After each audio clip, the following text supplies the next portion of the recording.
But I think we need to clear something up, and I want to get your view on this, Thomas. But so much of sales, like there's a lot of bad connotations about sales, right? Like we have this idea of someone trying to push something that you don't want. But so much of effective sales, it seems, you're not really selling anything. You're really presenting someone with an option that you view as favorable, and you'd like to share it, and they might agree with you or not. But it's not really a pushing of anything, and particularly in a downturn economy, wallets are even tighter. So it's really only the essential aspects that are going to grow businesses or improve someone's life that are actually going to have value. So how is it?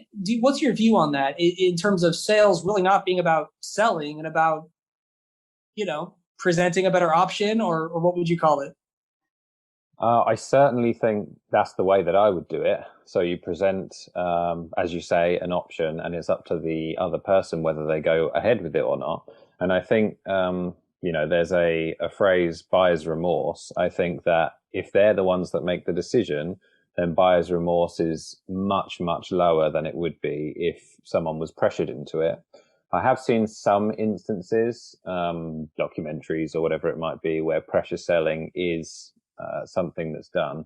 But I just think from a longevity perspective, and having an easier life is much better if someone else makes the decision than it is if you make it for them or they're pressure sold. Is that kind of what you meant?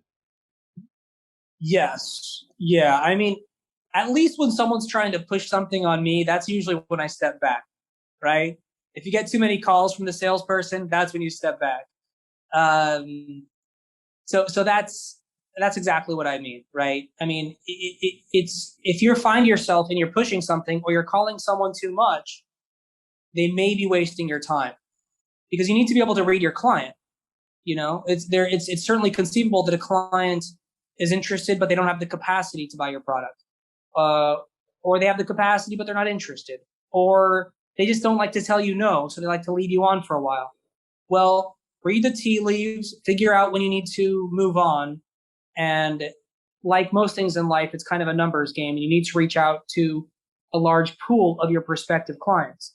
The trick is finding the right pool and having the pool, having the proper leads. So there's different strategies for doing that. But if you don't have a good pool of people that you're going after, you need to start there. You need to definitely start there. As a CEO, I spend at least 50% of my time concerned with sales. Sales is what drives the organization. If you don't have sales, if you don't have revenue coming in, you're going to be in a lot of trouble. That's the lifeblood. So sales is not a bad word. I used to be afraid of it myself, but it turns out that it's essential for really any organization. So there's a lot of other things I'm concerned about. I need to be concerned about, but I'm spending at least half my time just on making sure those sales are going through. So it's really something you need to put front and center in your business and really create a priority for that every day in your work.